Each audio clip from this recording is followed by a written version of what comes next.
COVID-19 pandemicৰ কাৰণে Board of Secondary Education Assam has done some changes in the general science syllabus.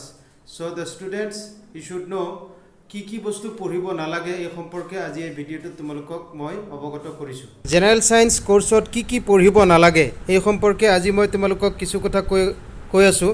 প্ৰত্যেকটো চেপ্টাৰৰ সেই topic কেইটা মই mention কৰি আছোঁ যিকেইটা টপিক তোমালোকে পঢ়িব নালাগে, আৰু লগতে সেবাই নিৰ্দেশ দিয়া মতে কোন চেপ্টাৰৰ পৰা কিমান মাৰ্কছ আহিব এই সম্পৰ্কে তোমালোকে ধ্যান দি লক্ষ্য কৰিবা।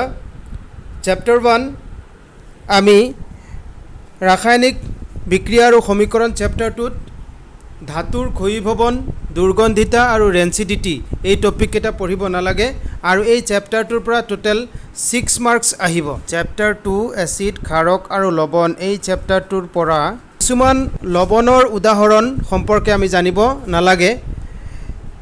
এক্সাম্পলছ অফ সাম সল্টছ যেনে ব্লিচিং পাউডাৰ, বেকিং সোডা এইবোৰ সম্পৰ্কে আমি পাইছিলোঁ, এইবোৰ আমাক এতিয়া নালাগে। আৰু এই চেপ্টাৰটোৰ পৰা টোটেল মাৰ্কছ আহিব মেট্ৰিক ফাইনেলত 6 মাৰ্কছ। চেপ্টাৰ 3 ধাতু আৰু অধাতু চেপ্টাৰটোৰ পৰা তোমালোকে বাদ দিব লাগিব ধাতুৰ বিদ্যুৎ শোধন, ধাতুৰ ক্ষয়ীভৱন আৰু ইয়াৰ প্ৰতিকাৰ সম্পৰ্কে, আৰু এই চেপ্টাৰটোৰ পৰা টোটেল 7 মাৰ্কছ আহিব।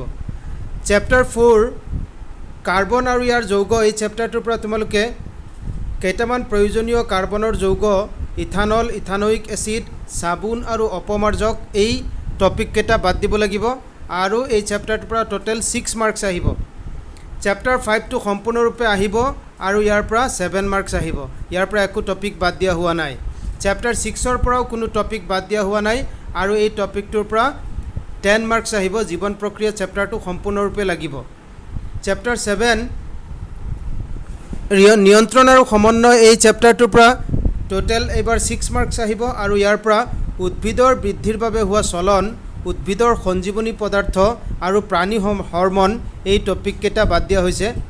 চেপ্টাৰ 8 জীৱই কেনেদৰে বংশ বিস্তাৰ কৰে এই চেপ্টাৰটোৰ পৰা বাদ দিয়া হৈছে মানুহৰ প্ৰজনন আৰু প্ৰজনন স্বাস্থ্য সম্পৰ্কে, চেপ্টাৰটোৰ পৰা টোটেল 5 মাৰ্কছ আহিব। চেপ্টাৰ 9 বংশগতি আৰু ক্ৰমবিকাশ এই চেপ্টাৰটোৰ পৰা বিৱৰ্তন আৰু শ্ৰেণী বিভাজন অৰ্থাৎ বিৱৰ্তনৰ লগত শ্ৰেণী বিভাজনৰ সম্পৰ্ক এই টপিকটো বাদ দিব লাগিব, জীৱাশ্মসমূহৰ সম্পৰ্কে বাদ দিব লাগিব, আৰু মানুহৰ বিৱৰ্তন সম্পৰ্কে বাদ দিব লাগিব। এই চেপ্টাৰটোৰ পৰা টোটেল 5 মাৰ্কছ আহিব। চেপ্টাৰ 10 পোহৰ, প্ৰতিফলন আৰু প্ৰতিসৰণ এই চেপ্টাৰটোৰ পৰা লেন্সৰ সূত্ৰ আৰু বিবৰ্ধন আৰু লেন্সৰ ক্ষমতা এই টপিক কেইটা বাদ দিব লাগিব, আৰু ইয়াৰ পৰা টোটেল 8 মাৰ্কছ আহিব। অৰ্থাৎ আমি গম পালোঁ লেন্সৰ লগত জড়িত অংকবোৰ নাহে, কিন্তু দাপোনৰ লগত জড়িত অংকবোৰ আহিব নিশ্চয়। চেপ্টাৰ 11ৰ ঠিক তেনেকৈ পোহৰৰ বিক্ষেপণ আৰু টিণ্ডেল পৰিঘটনা শেষৰ যি দুটা টপিক আছে এই টপিক কেইটা বাদ দিব লাগিব, আৰু এই চেপ্টাৰটোৰ পৰা টোটেল 5 মাৰ্কছ আহিব এইবাৰ। চেপ্টাৰ 12 বিদ্যুৎ এই চেপ্টাৰটোৰ পৰা বিদ্যুৎ প্ৰবাহৰ তাপীয় ক্ৰিয়া আৰু বৈদ্যুতিক ক্ষমতা শেষৰ দুটা টপিক নালাগে, আৰু এই চেপ্টাৰটোৰ পৰা 6 মাৰ্কছ আহিব। চেপ্টাৰ 13 বিদ্যুৎ প্ৰবাহৰ চুম্বকীয় ক্ৰিয়া এই চেপ্টাৰটোৰ পৰা বৈদ্যুতিক বৰ্তনী, ঘৰুৱা বৈদ্যুতিক বৰ্তনী সম্পৰ্কে জানিবলগীয়া কথাৰ এই টপিকটো নালাগে, আৰু এই চেপ্টাৰটোৰ পৰা 5 মাৰ্কছ আহিব টোটেল।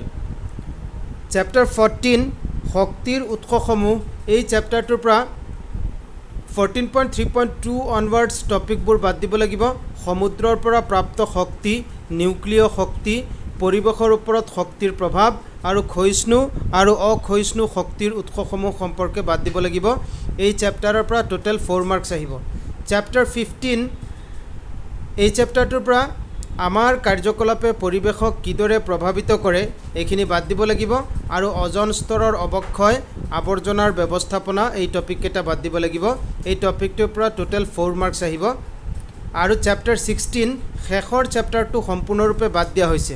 ইয়াৰ পৰা দেখা গ'ল যে প্ৰায়বোৰ চেপ্টাৰৰ শেষৰ টপিক কেইটা বাদ দিয়া হৈছে, কিন্তু ছাত্ৰ ছাত্ৰীসকল ইয়াৰ দ্বাৰা খুব বেছি লাভান্বিত নহ'ব, কাৰণ প্ৰত্যেকটো চেপ্টাৰৰ এণ্ডত কিছুমান সহজ টপিক থাকে, এই সহজ টপিক কেইটাহে বেছিভাগ বাদ দিয়া হৈছে। ইয়াৰ উপৰি শেষৰ যিটো চেপ্টাৰ এই চেপ্টাৰটো প্ৰাকৃতিক সম্পদৰ ব্যৱস্থাপনা এই চেপ্টাৰটোতো আচলতে এটা ব্ৰড কুৱেশ্যন আহে আগতে ল'ৰা ছোৱালীবিলাকে এটা প্ৰক্সি মাৰে, কিন্তু এই চেপ্টাৰটো এইবাৰ সম্পূৰ্ণৰূপে বাদ দিয়া হৈছে। যি হওক, তোমালোকে ক'ভিড-19 পেণ্ডেমিকৰ কাৰণে কিছু হ'লেও ৰেহাই পাইছা।